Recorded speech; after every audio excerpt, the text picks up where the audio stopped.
எல்லோருக்கும் வணக்கம். என்னங்க உங்களுக்கு பிரச்சனை? அ? நம்ம சேனலை சப்ஸ்கிரைப் பண்ணுறதுல என்ன பிரச்சனை? கமெண்ட் பண்ணுறதுல என்ன பிரச்சனை? அதை ஷேர் பண்ணுறதுல என்ன பிரச்சனை? என்ன பிரச்சனை? பிரச்சனை தான். இது மாதிரி பல பிரச்சனைகள் இருக்குது உலகத்தில். ஆனால் இதை விட சில பேர் இருக்காங்க, தனக்கு தான் இந்த உலகத்திலேயே ஊர்லேயே எல்லா வித பிரச்சனையும் வந்துக்கிட்டு இருக்கிற மாதிரி, எனக்கு மட்டும் ஏன் தான் இப்படி நடக்குதோ தெரியலையே அப்படின்னு புலம்பிகிட்டு இருப்பாங்க. இன்னும் வேறு சிலர் பார்த்திங்கன்னா, தன்னுடைய பிரச்சனையை வீட்டில் வெளியே இருக்கிற பல பிரச்சனைகளை மண்டைக்குள்ளே போட்டு கொண்டு வந்து நேராக கொண்டு வந்து வீட்டில் தான் காட்டுவாங்க. என்னென்னா, முக்கியமாக தன்னுடைய மனைவி கிட்ட, தன்னுடைய பிள்ளைங்கக்கிட்ட, தன்னுடைய உறவுகள், அப்பா அம்மா கிட்ட, முக்கியமாக சோறில் காட்டுவாங்க. அதாவது சாப்பிட்ற சாப்பாட்டில் காட்டுவாங்க. பசியை போக்குற, உயிரை வளர்க்குற அந்த சாப்பாட்டில் காட்டுவாங்க. சாப்பாடை தூக்கி எறிவாங்க, அப்படியே விட்டு எறிவாங்க, கட்டாசுவாங்க. இது மாதிரிலாம் பிரச்சனையை பண்ணி தன்னுடைய பிரச்சனையை பெருசாக நினச்சிட்டு இருக்காங்க. ஆனால் இந்த வீடியோவில் பாருங்கள், இவங்களுடைய பிரச்சனை தான் மிகப்பெரிய பிரச்சனையாக இருக்குது. இதை பற்றிலாம் யாரும் யோசிக்க மாட்டாங்க. ஆனால் அவங்களுடைய பிரச்சனையை தீர்க்கறதுக்கு என்ன வழி அப்படிங்கிறத நம்ம பார்க்கணும். வாங்க இந்த வீடியோ பாருங்க.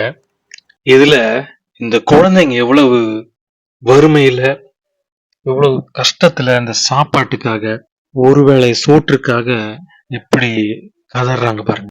அப்போ அந்த நாட்டுல எந்த அளவுக்கு ஒரு கடுமையான சூழல் இருந்தா இவங்க இந்த நிலைமைக்கு ஆளாயிருப்பாங்க.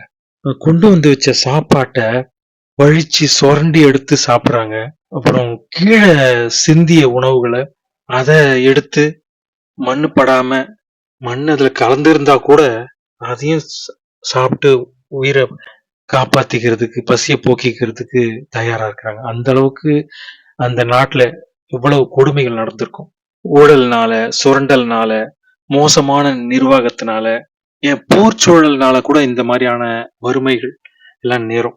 இதையெல்லாம் நம்ம பார்த்து கூட திருந்த மாட்டோம்.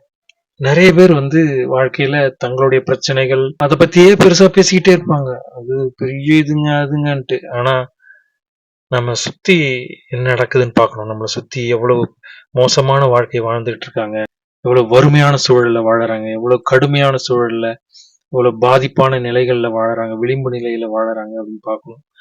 இந்த மோசமான நிலைகளை எல்லாம் பார்த்தாவது ஒரு நாட்டின் அரசாங்கமும் அதனுடைய மக்களும் திருந்தி நல்வழிப்படணும் அப்படின்றத இந்த வீடியோ மூலமா நான் உங்களுக்கு சொல்ல கடமைப்பட்டிருக்கேன். இந்த வீடியோ பிடிச்சிருந்தா சப்ஸ்கிரைப் பண்ணுங்க, உங்க நண்பர்களுக்கெல்லாம் ஷேர் பண்ணுங்க, முக்கியமா கமெண்ட் பண்ணுங்க. அடுத்த வீடியோவில் சந்திப்போம். நன்றி, வணக்கம்.